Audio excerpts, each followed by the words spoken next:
Жылдыз ханым асханада қандай? Енді мен сондай мықты гурман, сондай бір аспазшы емеспін. Мен бірден айтам, оған уақытым да кейде жетпейді. Кейде аңсамайсыз ба мұғалімдікті? Бәрі сол атмосфераға барғым келіп тұратынның негізгі себебім сағынатындығым.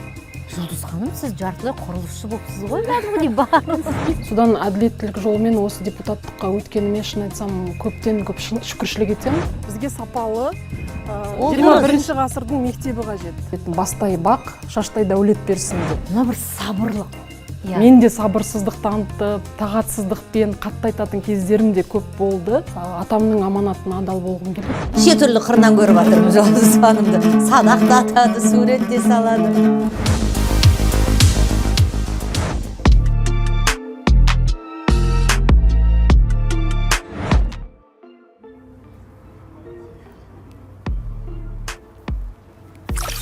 Бүгінгі менің түсірілім құрылыс алаңында өтеді. Құрылысшы не кәсіпкерді түсіреді деп ойласаңыз, қателесесіз. Бүгінгі менің кейіпкерім Қазақстан Республикасы парламенті мәжілісінің депутаты Жұлдыз Досбергенқызы Сүлейменова. Көлігі де осында тұр екен. Мектептің құрылысында депутат не мақсатпен жүр? Өзінен сұрап білейік.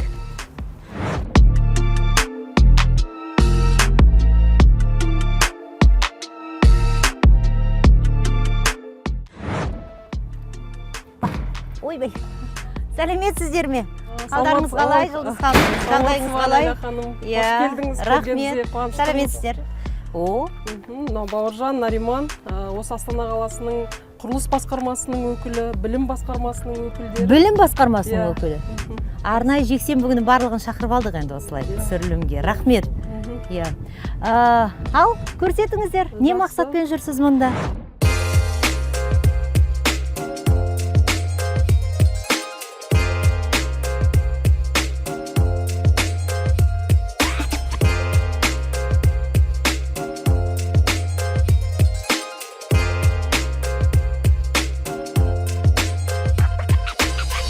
Астана қаласында биыл қазір 7 мектептің құрылысы жүріп жатыр. Оның ішінде 5 мектеп долгострой болған. Сондықтан біз сол құрылыс объектісіне кеп тұрмыз. Ал негізі қашан өткізілу керек еді жалпы пайдалануға? Енді бұл 2020-21 өздерінің ең бірінші келісімшарттарына қарайтын болсақ, ол жерде келісімшарттағы мерзім басқаша. Бірақ қазір өзіңіз білесіз, Астанада миграция жоғары, демографиялық өсім де бар. Соған байланысты оқушы орнының тапшылығы да жоғары. Менің ұмытпасам 20 мыңдай оқушы орын тапшылығы болған.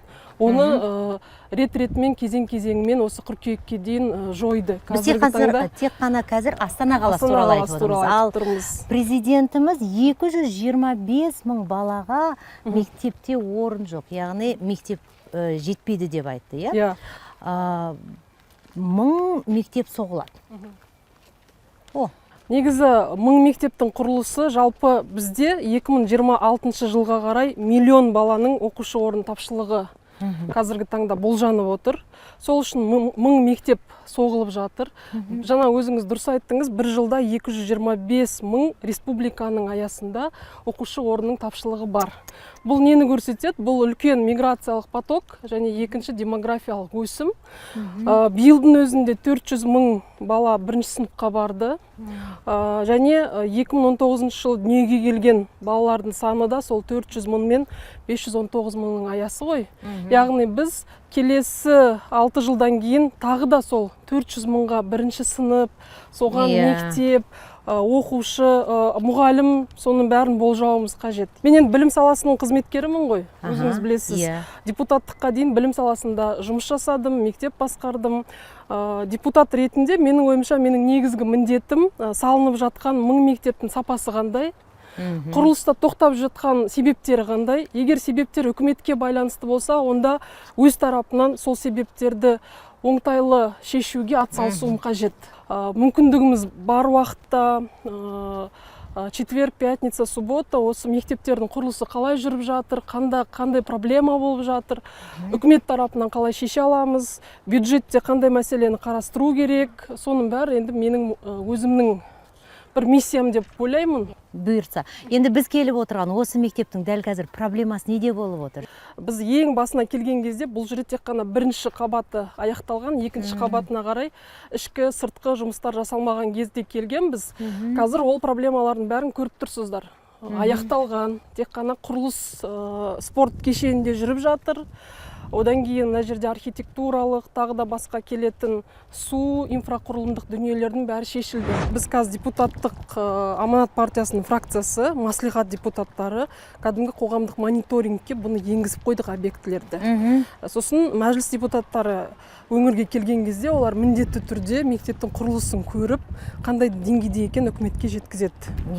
Бізге сапалы 21-ші ғасырдың мектебі қажет. Ал біз қазір 20-ші ғасырдың мектебінің стандарттарымен 21-ші ғасырдың еңбек нарығына бала дайындап жатырмыз. Былайша айтқанда, егерде біз шетелдегідей балаларымыз кең, сапалы соғылған мектепте оқитын болса, онда түгелмен ПСД-ні қайтадан қарап шығу керек деген сөз. Стандарттарды өзгерту керек. ПСД-ні жасайтын және бекітетін кезеңді қайтадан трансформациялау керек. Оларға білім саласының архитекторлары. ПСД келіп, мектептің құрылысы басталған кезде енді әртүрлі жағдайлар болуы мүмкін. Сол кезде мына ПСД қатып қалған, тек қана осымен жүресіздер деген қағиданы менің ойымша икемді қылу керек нарық заңына. Жалпы сіздің осы ұсынысыңызды қолдап жатқан, түсініп жатқандар бар ма? Мен негізі мектеп құрылысына қатысты өзім 2 депутаттық сауал жолдадым. Екінші депутаттық сауалыма үкімет басшысы Әлихан Асханұлы Смайылов өзі жауап жазды.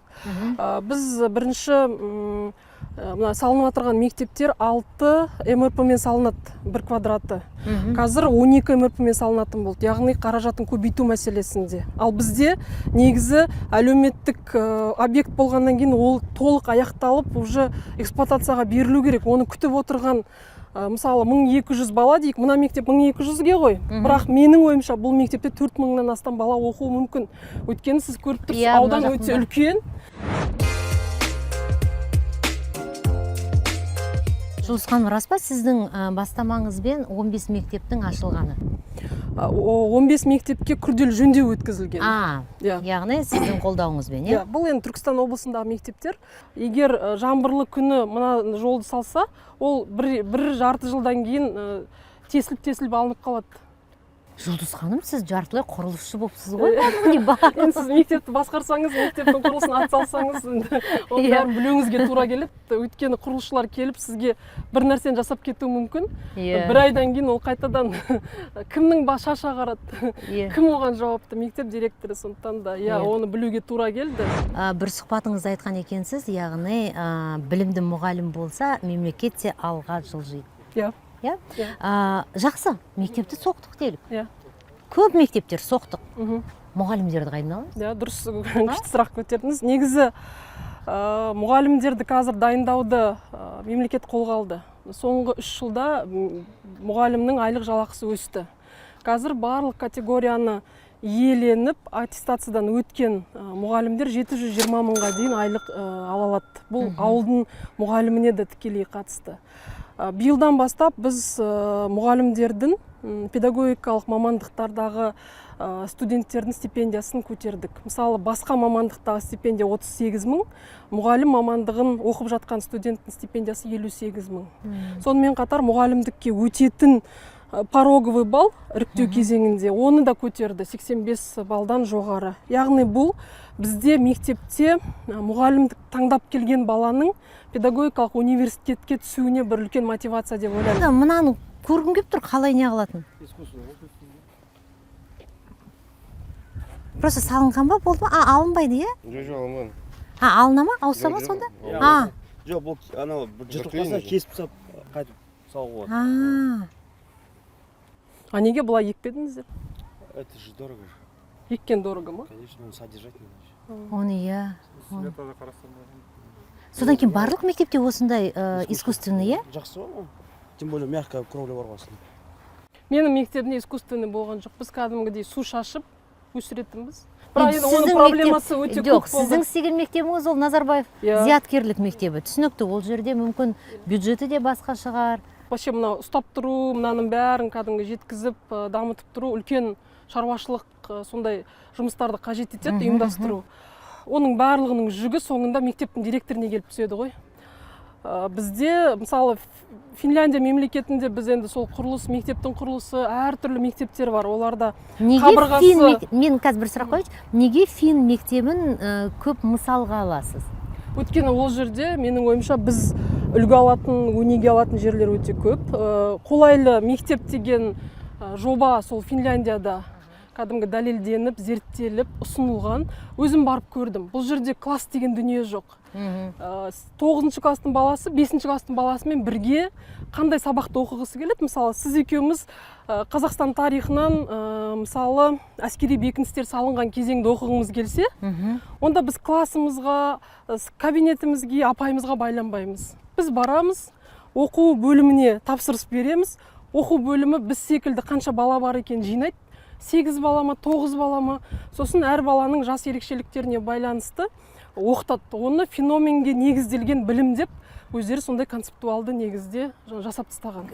Ашығын айтайын, мен кішкене шын түсінбейді екенмін. Қалай 4-ші сыныптың оқушысы мен 9-ші сыныптың оқушысы бірге қызығушылығы бірге болса... Бізде қалыптасқан стереотип бар да, біз бала мектепте партада отыру керек. Біздің бала мектепте математиканы былай дұрыс жаңада оқу керек. Оның базалық элементарлы өзінің компоненттері бар, міндетті түрде оқып алып шығатын. Бірақ біз баланы мектептен еңбектің нарығына дайындауымыз қажет.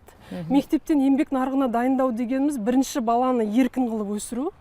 Екіншіден, ол жаңағы алған білімін өмірде пайдалана білуіне үйрету. Ол үшін мектепте көптеген кабинеттер болу керек, локациялар болу керек, мектеп қоғаммен бірлесіп жұмыс жасау керек, элективті курстар болу керек.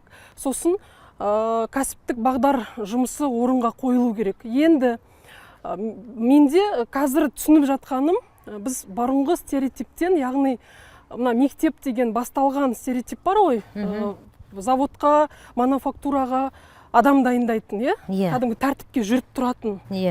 Ол дүниенің бәрі қазір әлемде ол стереотиптер бұзылып жатыр. Яғни жаңа стереотиптер трансформацияға ұшыранып, жаңа стереотиптер келіп жатыр.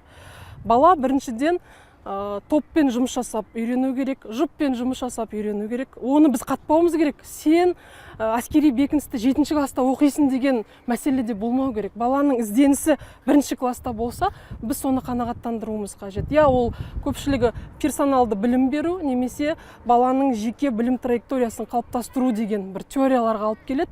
Енді ол жерде әрине мектептің ресурсты жағдайы сай болу керек. Мұғалім болса, мектепте кабинеттер жеткілікті болса, мектептің жалпы басшылығы оқу процесін жетік жақсы ұйымдастырып тұрса, бұған қол жеткізуге болады. Біз бұған дейін мемлекетте қандай проблема болды? Бізде жақсы оқыған бала мектептен бітіріп, педагогикалық мамандыққа бармайтын, ал педагогикалық мамандыққа түсіп, сол жерде жақсы білім алған бала мектепке келмейтін. Соның аясында үлкен бір вакуум қалыптасты. Сіз енді өзіңізде білесіз ғой, қазіргі зерттеулерде бір жақсы сапалы мұғалім өзінің өмірлік тәжірибесінде 2700 адамға дейін тәрбиелеп шығаруға үлес қосады екен. Яғни сен осы елге дұрыс азамат бол, осы елдің экономикасын сапалы еңбек ет деген кәдімгі жақсы өнегені тек қана айтып емес, бұлай өзінің ісімен көрсетіп үлгі бола алатындай адам бір мұғалім 2700 адамға. Көріп тұрсыз, қандай пропорция. Яғни біз идеологиялық тұрғыдан азаматтарымызды, білімді, сосын бәсекеге қабілетті, еңбекқор, осы елмен өзінің болашағын байланыстыратын, сосын тек қана талап ете бермей, өзде еңбек сіңіргісі келетіндей бір үлкен ұрпақты тәрбиелейміз десек, біз онда мұғалімді тәрбиелеуіміз керек. Және ол мұғалім өзінің әлеуметтік жағдайын, қалтасын ойламау керек. Ол жақсы білім алу керек. Оның эмоционалды интеллектісі жаңағыда айтқандай өте жоғары деңгейде болу керек. Сонымен қатар оның кәсіби құзыреттіліктері мына балаларды тәрбиелеуге сондай үлесі болу керек. Педагог-волонтер. Ол менің қазір қолға алып жатқан жобаларым. Кімге дәріс бересіз? Бұлай ғой мәселе. Біз қазір мектеп құрылысына қатысты уже бастап кеттік жұмысымызды. біз инфрақұрылымдық министрлікпен үкіметпен әйтеуір күнде жаңа нәрселерді айтып құлаққа ілгенін дұрысын алып алмағандарын келесі жолға алып жасап жатыр. Білім беру бағдарламалары бойынша да көш ілгеріміз. Біздегі ғалымдар бар, жаңа мектептеріміздегі үздік нәрсені енгізіп жатыр. Мұғалімдерді де біліктілігін арттырудың тәжірибесі бар.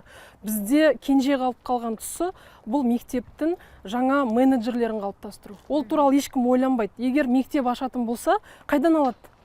Зауыч болып жүрген азаматтарды жинап алады да, резерв қалыптастырады да, соның ішінен іріктеп алады. Ал былай ұзақ мерзімді, сен ертең директор боласың. Директор болған кезде саған мына еңбек қатынастары туралы осыншама заңнамалар білу керек. Сен ертең мектеп директоры болған кезде бюджетті осылай қалыптастырасың. Сондықтан сен қаржы тұрғысынан, экономикалық болжау тұрғысынан осындай біліктіліктерің болу керек. Сен ертең өте қиын ата-аналармен жұмыс жасайсың. Баланың психологиясын, ата-ананы осылай білуің керек деп оқытып атқан бірде-бір бағдарлама жоқ. Сондықтан енді мен өзім мектеп директоры болған кезде ізденіп, оқып, жинақтаған тәжірибем бар. Мен енді оны анда-мында енгізу үшін өзім бір кішкентай топты волонтерлық ретінде оқытып дайындауым қажет деп ойладым.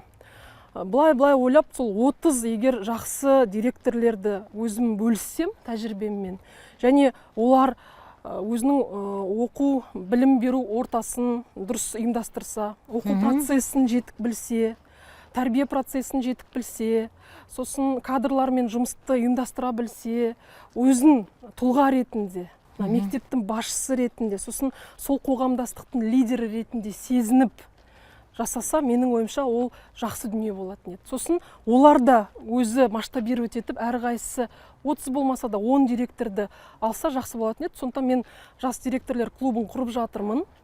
Осы Астана қаласындағы 95 мектептен өзім хат жазып шақырттым. Біз жақсы мұғалімдерді тәрбиелеуіміз керек. Жақсы мектеп директорлерін қалыптастыру керек. Ол үлкен бір лига болу керек мектеп директорлерінің. Сосын ата-аналарды да жайлап баурап, бәлкім ата-аналарға да баламен жұмыс жасаудың, өзінің баласына көңіл бөлуді да үйрететін кезеңдер болады. Мысалы, мен өз мектебімде ата-аналар академиясын аштым. Қазір жасап жатыр ма, жасап жатпады ма білмеймін. Бірақ біз әрбір суббота 7-ші класстың 4 классының ата-анасын жинайтынбыз, оларға үйрететінбіз. Баламен қандай сұрақтар қою керек, қай уақытта балаға көңіл бөлу керек, қай кезде баланың тәртібі шын мәнінде бұзыла бастады, қандай сигналдар береді. Соның бәрін үйрететінбіз. Ол да енді зерттелген, ол да жазылған кітап секілді дүние ғой. Жұлдызхан, неге сіз Назарбаев зияткерлік мектебін басқарып отырып кетіп қалдыңыз? Негізгі себеп неде? Негізгі себеп мен оған әзірше қазір бәрін ашып айтуға дайын емеспін, біріншіден. Бірақ негізгі себеп менің өзімнің саяси амбицияларымда болды. Мен ол жерде стеклянный потолок дейді ғой. Яғни одан әрі өспейтіндігіме көзім жетті. Сондықтан мен өзімнің елге бергім келетін, елге еңбек еткім келетін амбицияны шетелде емес, Қазақстанда жүзеге асырғым келді. Дәл сол кезеңдегі маған берген мүмкіндік бұл праймериз болды. Сондықтан праймеризде бағымды сынадым. Педагог, мұғалім Жұлдыз ханым, одан кейін мектеп директоры Жұлдыз ханым, қазір депутат Жұлдыз ханым. Кейде аңсамайсыз ба мұғалімдікті? Сол себепті ғой мен педагогикалық волонтерлықты да жасап жатқаным. Яғни бәрібір барсам, балабақша болсын, университет болсын, бәрі сол атмосфераға барғым келіп тұратынның негізгі себебім сағынатындығым. Я спрашиваю, когда школа это откроется? Вот этот вопрос, знаете, вот этим людям, вон, в белой футболке. А вы кто? Мы интервью записываем. Интервью записываете, а вы кто здесь, на этой территории? Застройщики или кто? Нет. Застройщики олар ана кісілер. А вы кто? Я депутат Мажилиса. Депутат Мажилиса. Вот я у вас спрашиваю, смотрите, у меня ребенок в этом доме живет, да, допустим? В бином мы не можем попасть. В эту школу мы не можем попасть. Я вынуждена возить ребенка в 75-ю школу. Это далеко. Я не могу его забирать, соответственно, и работать. Правильно? Вот эта школа когда построится, вопрос? Эта школа долгострой, насколько вы знаете, да, до 1 декабря мы планируем, что они сдаст в эксплуатацию. Насчет этого мы работаем. Сейчас есть проблемные моменты. Насчет бином, то, что вы не поступили, нужно будет вообще как бы депутатский запрос направить, и нужно, чтобы вы поступили. Почему? Бином, рядом. да, бином рядом, и вы находитесь в районе бином. Они должны вас принять. Да. Почему они не приняли? Почему они, как бы, вы там не можете обучаться? Нужно это узнать. Для Сізді ребенка түсініп это отыр. Бұл кісі безопасно. жауап бермейді, бірақ бұл кісі барынша сізге көмектесуге Что енді тырысуда. биномға кіру керек қой бұл кісі. Иә. Видите, бином Вот ашылуын здесь, ашылды, вот сюда 4 вот мың бала бином, деді, вот сюда бином, 8 мың вот бала, сюда бірақ бином. бұл ата-аналар Сізге не деп кірмей жауап қалып жатыр. берді? И биномда орын жоқ деді ма? Да. Жоқ, сіз Нет, былай нет. қыласыз ба, менің помощник номерін жазып аласыз ба? Все, Давайте. напишите, и мы Ага. деп запрос с вами как бы Хорошо, давайте отработаем. запишем.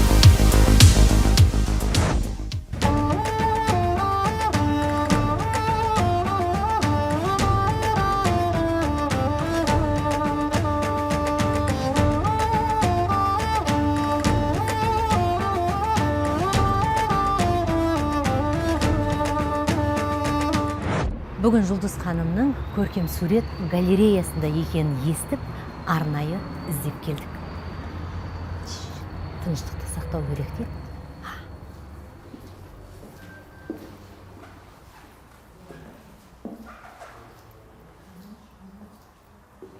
Жұлдыз ханым, қалайсыз? Жақсы. Не қарап тұрсыз? Мен мына картина, ойға шомып тұрсыз. мына картина қатты біздің түркілердің жалпы әлем моделін суреттейді, әлем картинасын. Біз жалпы әлемде өзімізді қалай сезінеміз, біздің халық үшін сакралды ұғымдар қандай деген кезде мына картинадан жауап ала аламыз. Негізі ұлттық коды. Жиі келесіз бұл жерге? Мен енді жалпы магистратурада, PhD-да мәдениеттану мамандығында білім алдым. Менің диссертация тақырыбым көне түркі мәдени жәдігерлеріндегі адам және әлем модельдері. Сондықтан маған өте жақын болып тұр. Бүгін мына жерге енді өзім келгеніме қуанып тұрмын, өйткені өзімнің бір зерттеген, іздеген дүниелерімді көріп тұрмын. 3D картиналар. Менің ойымша, білмеймін енді, менің бақылауым дейінші, сіз мысалы өжет әйелсіз. Еш уақытта бір былай көңіл күйіңізді түсіріп, болмаса бір сары уайымға салынбайтын адамға ұқсайсыз. Ондай жоқ. Ондай жоқ. Ондай жоқ. Сары уайымға салынып, бір салын суға кетіп деген Құдай сақтасын, Алла сақтасын, Алла денсаулық берсін.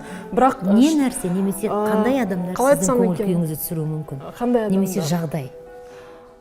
Негізі кейде әділетсіздіктер орын алса, әрине көңіл күйің түсуі мүмкін. Қалай күресесіз әділетсіздікпен? Әділетсіздіктен күресу сен әділетті болудан. Сен жан-жағыңа әділеттілікті сыйлаудан және әділеттілікті талап етуден. Мен солай көремін. Енді басшы болғанда да әділетті болуға тырыстым. Негізі, Ләйлә ханым, бұл негізі тәртіпке шақырудың бір жақсы құралы.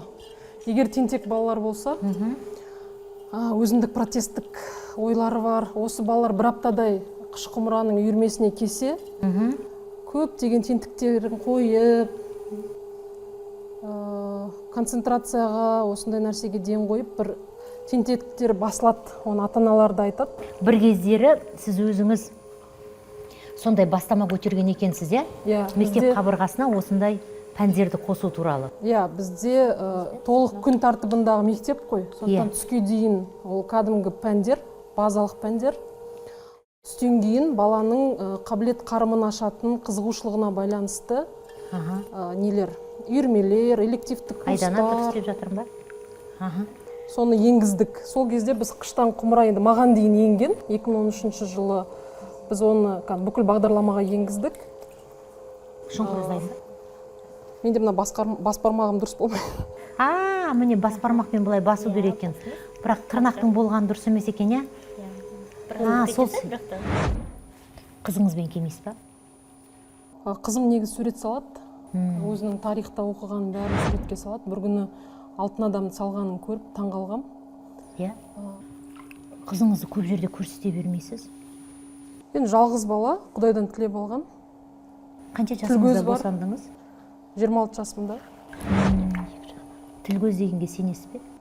Жалпы мен мәдениеттанушы ретінде осы ұлтымыздың наным сенімдерін, тыйымдарын оқып зерттеген адам ретінде әрине сенемін.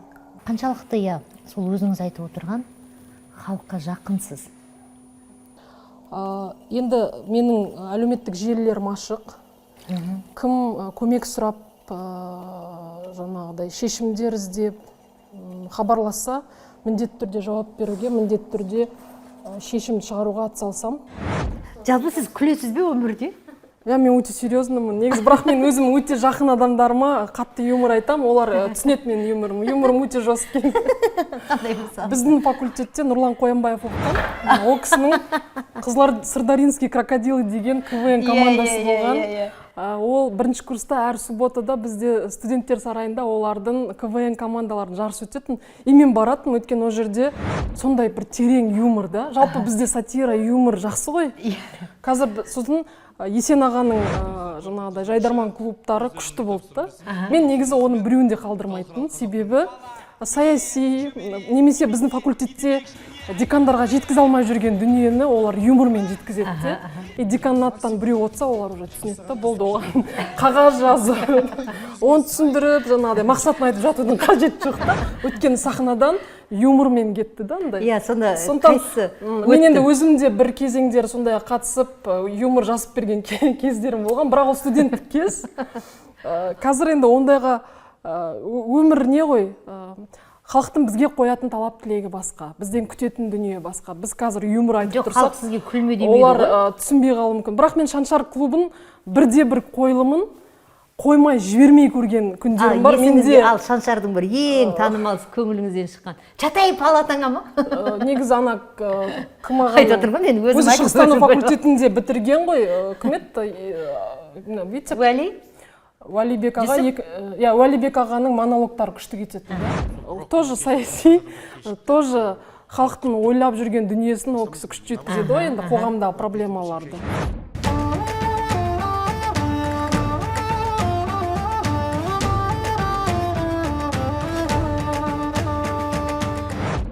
Қандастар туралы фильм көргенді, сериал көргенді, кітап оқығанды жақсы көреді екенсіз? Жалпы енді бұл тақырып менің шын өзім зерттеп жүрген сондай тақырып. Енді біз алғаш рет Турцияға шетелге қыдырып шыққан кезде мен алғаш рет Турцияға шықтым. Сол жердегі қазақтармен таныстым, этникалық қазақтар. Сосын олар өзінің тарихын айтып берді. Иран асып, Ауғанстан асып, Үндістан асып, қалай аман қалғандарын, қаншама қазақ қырылып кеткендерін, дін тұрғысынан, менталдық тұрғыдан аман қалу үшін Түркияға қалай келгендерін, Түркия оларға қалай сақтауға, ұлттық біздің құндылықтарымыз сақтауға қандай әсер еткендіктерін. Сондықтан да менің ойымша бұл менің алдағы уақыттағы бір тақырыптарым. Депутаттық сауал да жолдадым. Ол жерден де келіп жатқан балаларға, мысалы, дайындық факультеттерінің уақытын ұзартсақ, 9 айда олар латын әліпбиімен оқып келеді ғой. Сондықтан келіп біздің 11 жылдық білім беру бағдарламасын игеруге қиындық туады. Соған қатысты өзгерістер енгізейік деген болды. Одан кейін бізде Өзбекстанда, Моңғолияда қазақ мектептері бар. Сол мектептерге кітаптар беріп тұрайық деген. Ол бағдарламаға еніп, отандастар қорымен жүзеге асырылып жатыр. Шығармашылық туралы айтып жатырмыз ғой. Жиі аудио кітаптар тыңдайды екенсіз? Тыңдаймын. Негізі таңертең бір 8-ден 9-ға дейінгі аралықта жұмыста. Бүкіл почтаны қарап отырасың, күніңе, аптаңа бір жоспар жасайсың. Сол кезде аудиокниганы қосып қоясың, бүкіл новинкаларды айтып шығады. И соның ішінде бір ұнаған кітап болса, іздеп тауып алып оқуыңа бір сондай мүмкіндік. Бір шетінен уақытыңды да тиімді пайдаланасың. Соңғы 3 жылда мені бір ұнатып жүрген тұлғам Джефф Безос, Амазон. Сіз мысалы сұрайсыз ба қызыңыздың арманын? Қызымда арман өте көп, арман жыл сайын ауысады. Жыл сайын? Ол Гарвардтың деканы болудан бастап дизайнер болуға дейін ауысады. Кішкентайыңызда мұғалім болуды армандадыңыз ба? Кішкентай, мен мектепті жақсы оқыдым. Қазақстан тарихынан олимпиадаға қатыстым. Мен ата-анам негізі әкем теміржолшы, анам дәрігер. Қазір туған сіңілім де, інім де дәрігерлер. Күйеуіңіздің қызметі қандай? Саясаттану магистрі, мұғалім. Үйде кешкі астың үстінде саясат туралы жиі әңгіме айтасыздар ма? Ол енді саясат туралы айтқанда ол маған ақылшы. Мысалы, қай депутаттық сауалды қалай жолдау керек. Оны менің сын көзім қалыптастырушы, сынаушы енді. Мына жер дұрыс, мына жерде мына нәрсеге. Мына жерде дұрыс емес жасадыңыз. Айтады, әрине айтады. Айта ма? Айтады. Сол кезде? Ну енді ол менің жолдасым ғой, мен оған мойынсынам. Оның айтқанын қабылдаймын. Өйткені ол маған жаны ашығандықтан айтады ғой. Мен енді ою салдым, ішін сыртын. Бұл менің өзім тамақ ішкен бір ағаш тостақан болған. Тура, қызық қалыпты шында да. Сол тостақанды қайтарғым келді, сол ойымды балам. Сіз енді менің отбасым, ата-анам туралы көп сұрадыңыз, сондықтан да бұл жалпы менің туған жеріме, еліме деген сағыныш. Көрсетейікші біз көрермендерге Жұлдыз ханымның кішкентай кезінде шай ішкен пиаласын. Дәл осындай болған ғой, иә? Сосын не ғой, мен күнде кешке тамақ ішіп болғаннан кейін бата береді ғой. Біздің әкеміз мынандай бата беретін: бастай бақ, шаштай дәулет берсін деп. Мен қазір даже шашымды қидыруға барсам, мен осындай бата берем: бастай бақ, шаштай дәулет берсін деп. Енді біздің ырыс несібеміз сондай, осындай тостақандай ешқайда төгілмей, шашылмай өзімізде болсын деп айтқым келеді.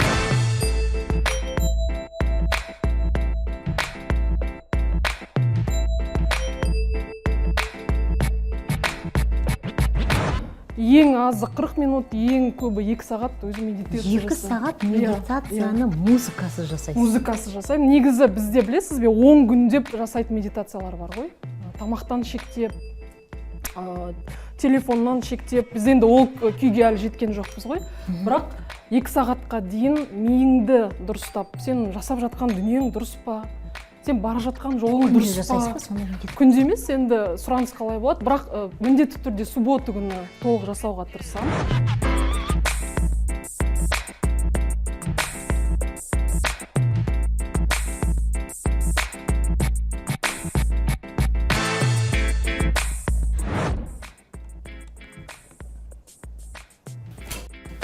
О,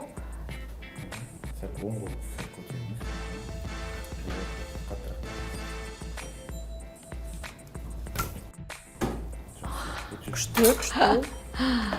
Асқар ағаны жақсы танисыз? Асқар аға менің ата-анам. Балалар менде оқыды. Алматы қаласы физика-математика бағытында зияткерлік мектептің оқушылары. Олимпиаданың жүлдегерлері, дарынды балалар. Аға менің мектебінің ата-анасы ретінде, енді біз ғалым ретінде, академик ретінде жақсы көреміз ғой, сыйлаймыз. Бірақ сіздің тек қана ғалым ретінде емес, өмірде де? Енді өмірде мен ол кісіні өте қатты жақсы көрем. Мен праймеризге түскен кездегі алғаш рет бата берген: аға, мен бара жатқан жолым дұрыс па? Сіз менен не күтесіз? Маған қандай бата бересіз деген кезде кәдімгідей өзі бүкіл жұмысын тастап келіп, батасын беріп. Мінезіңізді байқадым, мен осы қаншама сағат бойы сізбен бірге сұхбаттасып жатырмын ғой. Мына бір сабырлық. Кейде мен өзім бір сабырсыздық танытып, кейбір мынау операторларға болмаса мынау свет қойып жүрген жігіттерге арасында сөйлеп қалып үлгеріп жатырмын. Енді кешіріп қойыңыздар жігіттер. Десе де, барлығына сабырмен. Сабырлы болуға тура келеді. Сосын енді біз елге қызмет етуге деп келдік қой. Сондықтан мінезді де жөндеуге тура келеді. Праймериз кезінде қалай болды? Мен енді 2000, вообще жалпы менде амбиция болды саясатқа араласу туралы. Мен келе қалдым десем, ол дұрыс емес, өйткені мен танитын орта. Мен 2000 жылы Казгуде бакалаврға тарих факультетіне түстім. Содан кейін профсоюз деген болады. Өзіңіз де Казгуде оқыдыңыз ғой, студенттер профсоюзы. Бізде заңды тұлға, біз студенттердің құқығын қорғайтын ұйымбыз. Мен тарих факультетіне өте беделді болатын, студенттік профсоюзының төрағасы болдым. Барлық жетім балалар бар, жартылай жетім балалар бар. Солардың құқығын қамтамасыз ету керек, қорғаумен айналыстық. Бір жақсы мектеп болды. Кейін өзін-өзі басқару ұйымдарын аштық. Енді бізге дейін Ақберен аға студенттер сенатын ашып кеткен. Біз әрмен қарай соны жалғадық. 2006 жылы маслихатқа депутаттыққа түстім. Бостандық ауданынан, бір аудандық округтан. Аралап, Чапаеваның бойындағы, Ғабдуллинаның бойындағы үйлерді аралап, өзімнің листовкамды жабыстырып қатысқан кездерім бар, бірақ біз өтпедік. Енді мына праймериз басталған кезде өзім ойладым, бағымды сынап көрейін. Келген шығар уақыты деп, уақыт келді ма, бірақ шынды айтсам, 26 жаста емес, 38 жасымда өткенім дұрыс болыпты. Өткені өмірді көрдім. Өмірдің халықтың арасынан шыққаннан кейін халықтың сұранысын білесің, және аяғына дейін жеткізудің қажеттігін жолын көріп тұрсың. осы айтып отырған болып жатқан оқиғалардың барлығында күйеуіңіз жаныңызда болды, иә? Біз жолдасымның рөлі өте жоғары. Жалпы менің тұлғалық бүгінгі өсуімде біз бірге оқыдық.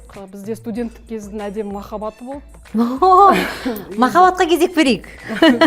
Негізі өзім ойлаймын, егер басқа адамға тұрмысқа шықсам, мүмкін мен ошақ қасы, үйдің айналасы сол болатын еді, қазанның басы.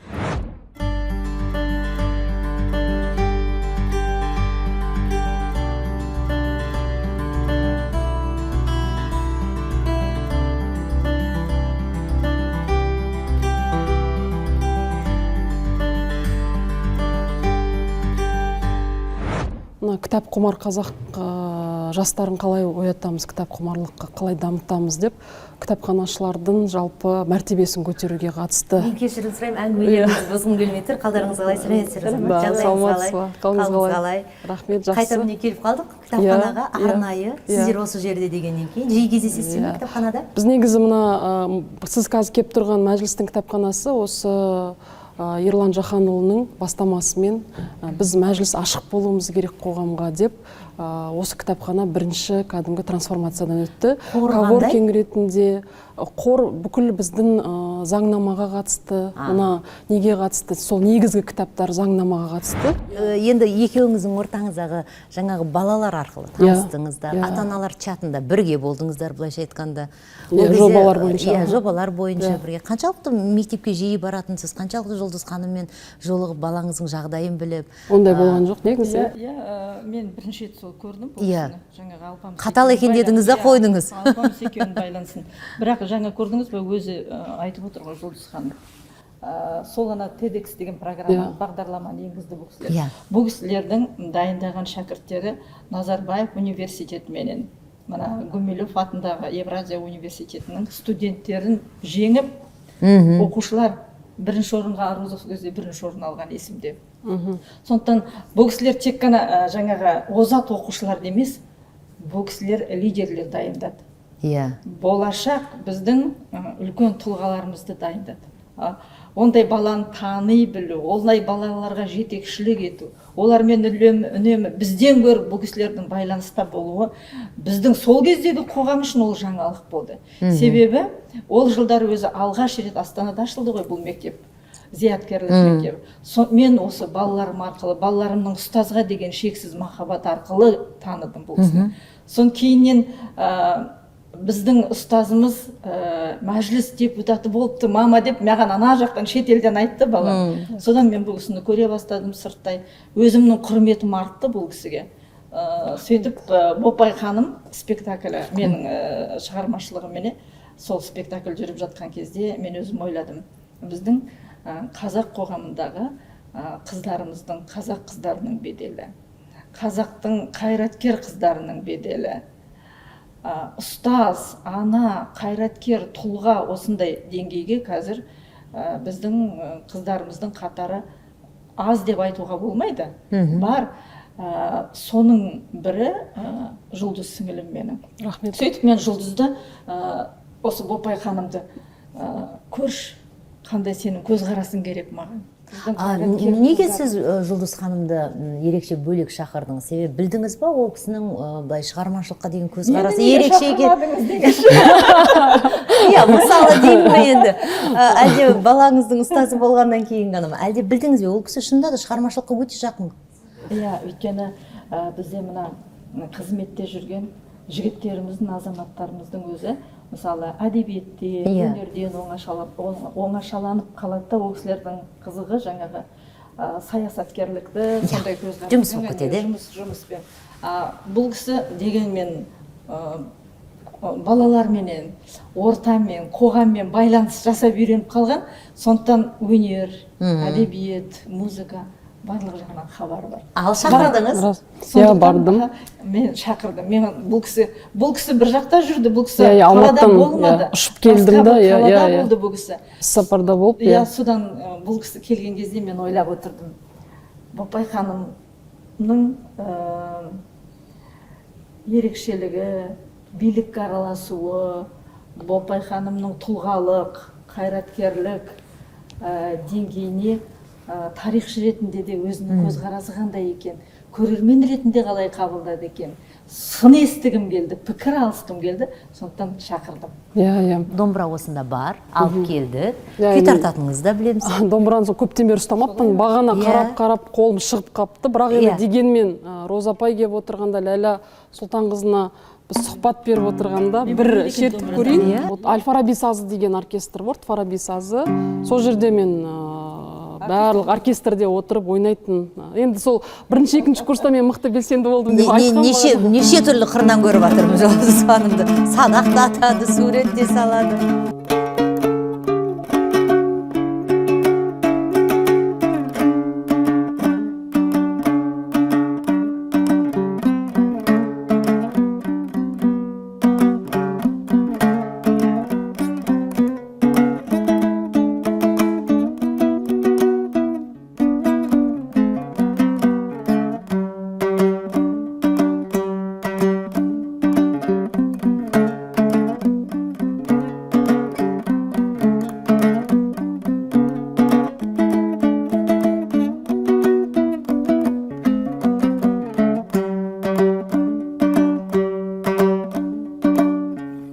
Күш керуен деген күй. Но енді балам қазір тартып жатыр. Балама қарап, кейде ол әлеуметтік желісін бәрін тастап, домбыраны тартқан кезде өзім бір шабыт алатын болдым да. Содан мектепте, біз зияткерлік мектепте Айтжан деген ағай, мықты домбырашы, білесіз ғой апай? Оркестр. Содан ол кісі айтты, әрбір бала ата-ана өзінің баласына смартфон алдыртады ғой. Біз міндеттейік, әрбір бала домбыра алдыртсын. Біз сөйтіп домбыра алдық қой? Иә, сосын міндеттейік домбыра чехолмен кәдімгідей. Чехолның атын жазып қойдық. Біз содан әрбір зияткерлік мектепке жаңағыдай 2 жетіген, 24 домбырадан кәдімгі мектептің материалдық техникалық базасына кіргізіп алдық. Сосын мен өзім де қызыма алдым. Арасында қызым жаңағыдай ютубтан қарап үйренетін болды. Сабағына барады, ютубтан қарайды. Бір 7-ші класстың баласы үшін сондай бір увлечение болды да, мынау жақсы екен.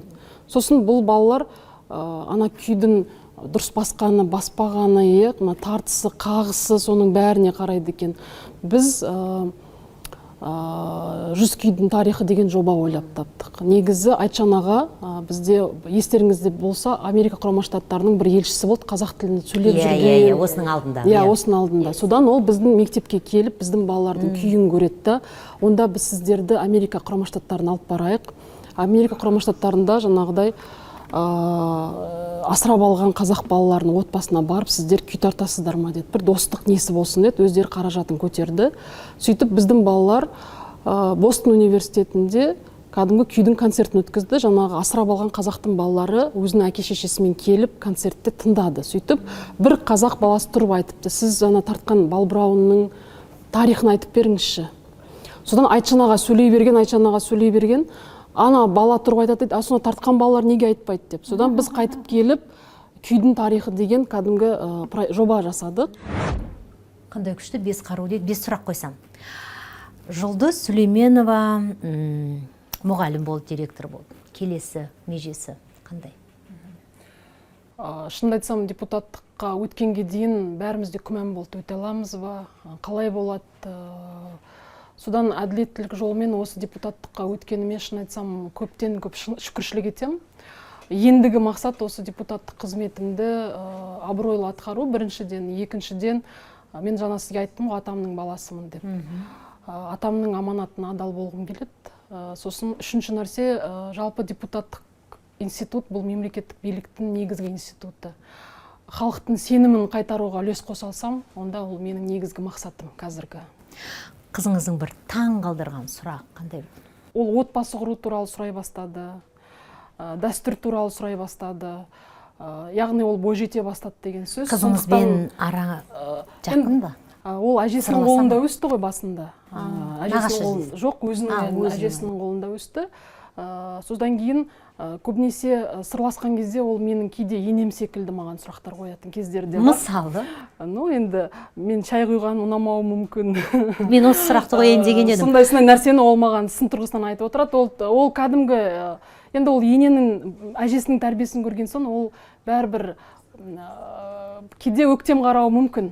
Сол нәрсе. Жұлдыз ханым асханада қандай? Асханада кәдімгі қазақтың әйелі.